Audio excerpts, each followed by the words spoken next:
अस्सलाम वालेकुम दोस्तों, कैसे हैं आप सब। दोस्तों आज मैं आपको एक शख्स के बारे में बताऊंगा जो तारीख का सबसे जालिम शख्स था, जिसके बारे में लोग जल्लाद, सफाक और कसाई तक का लफ्ज इस्तेमाल करते थे। उस शख्स का नाम है ईदी अमीन। ये शख्स युगांडा का प्रेसिडेंट था।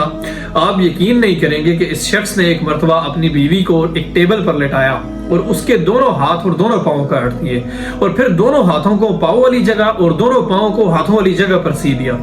ईदी अमीन के इतने बेरहम और जालिम होने के बावजूद युगांडा के लोग उसे बहुत प्यार करते थे और उन्होंने काफी लंबे अरसे तक उसे अपना प्रेसिडेंट बनाकर रखा। लेकिन आखिर क्यों? इतने लोगों को मौत के घाट उतारने के बावजूद लोग उसे इतना क्यों चाहते थे? इस प्रेसिडेंट की कहानी शुरू होती है 1924 से 25 के बीच, जब युगांडा के एक कबीले काकोआ में एक शख्स पैदा होता है जिसका नाम था ईदी अमीन। उस वक्त युगांडा बाकी दूसरे ममालिक की तरह अंग्रेजों की गुलामी और जुल्म का शिकार था। अब कहा जाता है कि काकोआ के लोग थोड़े खतरनाक हुआ करते थे। ये नेचर से बहुत ज्यादा करीब थे और अपने रिचुअल्स में अक्सर इंसानों का या जानवरों का खून पिया करते थे। इन सब चीजों को देखकर ही ईदी अमीन बड़ा हुआ था, इसलिए उसके लिए किसी इंसान को मारकर उसका खून पीना एक आम सी बात थी। अब 20-21 साल की उम्र में उसने ब्रिटिश मिलिट्री ज्वाइन कर ली और एक असिस्टेंट कुक की पोजीशन पर काम करने लगा। अब ऐसे शख्स का फायदा कॉलोनाइजर्स ने तो ऑब्वियसली उठाना ही था। उन्हें चाहिए था एक ओबीडियंट सोल्जर जो उनको फॉलो करे, और ईदी ने उन्हें उस वक्त वो सब दिया। फिर इसने ब्रिटिशर्स के अंडर स्विमिंग, बॉक्सिंग और मिलिट्री की ट्रेनिंग्स ली और ब्रिटिशर्स को अफ्रीका पर दबदबा बनाए रखने पर मदद की। अब ब्रिटिशर्स के लिए ईदी इतना लॉयल हो गया था कि वो उनके लिए अपने ही लोगों को मारने लग गया था। 1952 से लेकर 1960 तक चले माओ रिवोल्ट में कीनिया और सोमालिया के अगेंस्ट ब्रिटिशर्स की तरफ से ईदी लड़ रहा था और वो इतना क्रूर था कि उस रिवोल्ट में सामने वाले फौजियों को वो जिंदा ही दफना देता था या फिर इतने बुरे तरीके से मारता था कि सामने वाले लोग डर जाते थे और अपने लोगों के खिलाफ इतने जुल्म को देखकर वो ब्रिटिशर्स की आंखों में आया और मशहूर होने लगा। फिर यूं हुआ कि कमेटी रैंक बढ़ता गया और 1962 में वो ब्रिटिश आर्मी का दूसरा सबसे हाईएस्ट रैंक ऑफिसर बन गया। ब्रिटिश आर्मी अपनी पोजीशन बनाने के सफर में उसे एक दोस्त मिल गया जिसका नाम था मिल्टन ओबोटे। ये भी ब्रिटिश आर्मी में एक हाईएस्ट रैंक एंड पोजीशन पर था और दोनों की दोस्ती इतनी गहरी हो गई थी कि वो लोग ब्रिटिशर्स की नाक के नीचे उन्हीं के गोल्ड, आर्म्स और एम्यूनिशन की स्मगलिंग करने लगे। इनफैक्ट यही वो दौर था जब वो अपनी पावर्स को मिसयूज करने लगे और युगांडा के जो लोग उनके खिलाफ आवाज उठाते वो उनको ठिकाने लगा देते थे।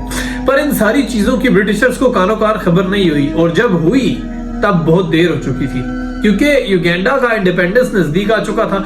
अगर ब्रिटिश ऑफिसर्स उन्हें सजा भी देते तो भी इससे कोई फर्क नहीं पड़ना था, क्योंकि Britishers were out of power और अगर उनके खुद के लोग ही उन्हें सजा दिलाते तो युगांडा को संभालने के लिए उस वक्त उनके पास कोई दूसरा ऑप्शन नहीं था। और इसीलिए 9 अक्टूबर 1962 में युगांडा को इंडिपेंडेंस मिलने के बाद ओबोटे बन गया युगांडा का प्रेसिडेंट और ईदी अमीन बन गया commander in chief of all armed forces. अब जाहिर है ईदी रूल्स एंड रेगुलेशंस के हिसाब से ओबोटे के अंडर था, लेकिन पहले तो वो दोनों दोस्त हुआ करते थे जो साथ में मिलकर काम किया करते थे।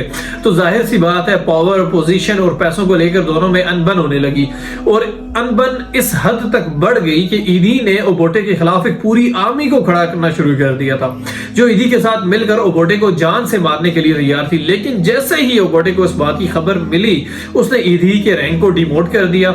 उसने ईदी को commander in chief of all armed forces से हटाकर commander in chief of the army बना दिया और इससे दूसरे साले आर्म फोर्सेस से ईदी का इन्फ्लुएंस टूट गया। अब यही वो वजह थी जिसने ईदी को गुस्से से पागल कर दिया। इसे अब सिर्फ दो ही चीजें चाहिए थी, प्रेसिडेंट की पोजीशन और ओबोटे की मौत। पर इसने ये डायरेक्टली नहीं किया। अपनी पोजीशन गेन करने के लिए वो हमेशा लोगों के बीच जाता, उनके साथ डांस करता और उनकी प्रॉब्लम्स को समझता और फिर उनकी प्रॉब्लम्स को सॉल्व भी करता। इससे लोगों में वो काफी मशहूर होने लगा और लोगों पर उसका भरोसा भी बढ़ने लगा और ऐसा वो सब्र के साथ काफी अरसे तक करता गया। फिर वो वक्त आया जिसका ईदी को हमेशा से इंतजार था, ओबोटे की मौत का। पर वक्त को अभी शायद ये मंजूर नहीं था। 1971 में ओबोटे किसी ऑफिशियल मीटिंग के लिए युगांडा से बाहर गया और इस चीज का फायदा उठाते हुए ईदी ने खुद को युगांडा का सदर डिक्लेयर कर दिया। अब उसकी आर्मी का युगांडा पर दबदबा तो पहले से था ही, प्लस उसकी इमेज भी लोगों के सामने काफी साफ थी। अब लोगों की नजर में he was just a soldier with concern for his country and it's people. और इसी सेंटीमेंट ने ईदी अमीन को युगांडा का सदर बनाने में मदद की और यहां से शुरू हुआ युगांडन हिस्ट्री का एक डार्क चैप्टर। पोजीशन गेन करते ही सबसे पहले ईदी ने ओबोटे को युगांडा में आने से बैन कर दिया और फिर पूरे युगांडा में अनाउंसमेंट कर दी कि अगर कोई ओबोटे के साथ मिला या उसे किसी किस्म की कोई खबर दी तो उसे उसी वक्त मार दिया जाएगा। और फिर हुआ यूं कि शक के बिहाफ पर ही ईदी ने पूरे के पूरे ट्राइब्स को ही बेदर्दी से मारकर खत्म कर दिया।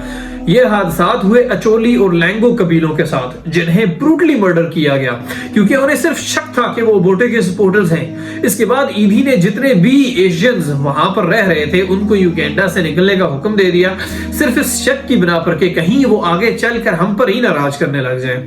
और कुछ लोग जो जाने के लिए तैयार न थे उन्हें काट काट कर या फिर कभी कभार तो जिंदा ही मगरमच्छों के आगे डाल दिया जाता था।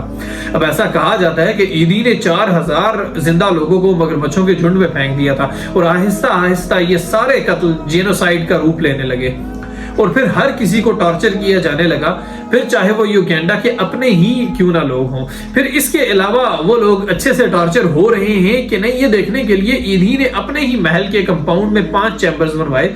उन चैम्बर्स में ना कोई खिड़की थी और ना ही कहीं से हवा अंदर आने की जगह, और चैम्बर्स के दरवाजे हमेशा इलेक्ट्रीफाइड रहते थे, यानी अगर किसी ने उसे छुआ तो वो शॉक से वहीं मर जाएगा। अब उसकी आर्मी लोगों की आंखें बंद करके उन्हें उन चैम्बर्स में ले आती, फिर ईद ही उन चैम्बर्स को बंद करवा देता। लोग अंदर घुटन के मारे चीखते चिल्लाते दीवारें तोड़ते, लेकिन इस सब कोशिश के बावजूद ईदी उनको ना छोड़ता और ईदी उनके चैम्बर्स के दरवाजे को तब तक ना खोलता जब तक उसे अंदर से आवाजें आना बंद ना हो जाती। और फिर अंदर मौजूदा सारी लाशों को वो मगरमच्छों के आगे डाल देता था। कई बार तो वो इन चैम्बर्स के अंदर पानी छोड़ता और फिर इलेक्ट्रीफाई कर देता और इससे अंदर मौजूद लोग करंट लगकर तड़प तड़प कर मर जाते। ऐसा कहा जाता है कि उसने अपने इन टॉर्चर चैम्बर्स में लगभग 5 लाख लोगों की जानें ली। कई बार ईदी जिन्हें मारता उनकी लाशों को अपने कमरे में ले जाता और उन्हें घंटों घंटों तक वहीं रख देता। ईदी का ये कमरा बहुत सीक्रेट था, इसमें किसी को भी अंदर आने की इजाजत नहीं थी और कोई भी ये नहीं जानता था कि आखिर ईदी इन लाशों के साथ करता क्या है। और ये राज तब खुला जब एक दिन उसकी 5वीं बीवी छुप कर उसके कमरे में गई। तब उसने जो देखा शायद अपनी पूरी जिंदगी में वो कभी इस मंजर को भुला नहीं पाएगी। वहां उसने 2 बड़े बड़े फ्रीजर्स के अंदर 2 कटे हुए सर देखे और इस कमरे में बहुत सारी ऐसी लाशें थी जिनके कुछ आज़ा गायब थे। मतलब ईदी अमीन इंसानी गोश्त खाया करता था। ईदी के इस पहलू को कोई नहीं जानता था और यही शायद वजह थी उसके क्रूअल होने की। लेकिन शायद ये चीज उसकी मेंटल इलनेस की वजह भी थी। फिर आहिस्ता आहिस्ता करके लोगों के सामने ये खबरें पहुंचने लगी, लोगों के सामने उसका असली चेहरा आने लगा। इनफैक्ट उसने एक इंटरव्यू में ये कहा भी था कि ह्यूमन मीट लिपर्ड मीट से ज्यादा साल्टी होता है। उसके पर्सनल डॉक्टर्स ने ईदी को ये डायग्नोज किया था कि उसे हाइपोमेनिया और स्किज़ोफ्रेनिया जैसी दिमागी बीमारियां हैं, लेकिन ईदी उसे मानने के लिए तैयार नहीं था। फिर वक्त के साथ साथ पागलपन बढ़ता गया और युगांडा की इकोनॉमी गिरती गई। फिर 16 अगस्त 2003 में ऑर्गन फेलियर की वजह से ईदी की मौत हो गई। ये कहानी थी युगांडा के सबसे क्रूर लीडर ईदी अमीन की।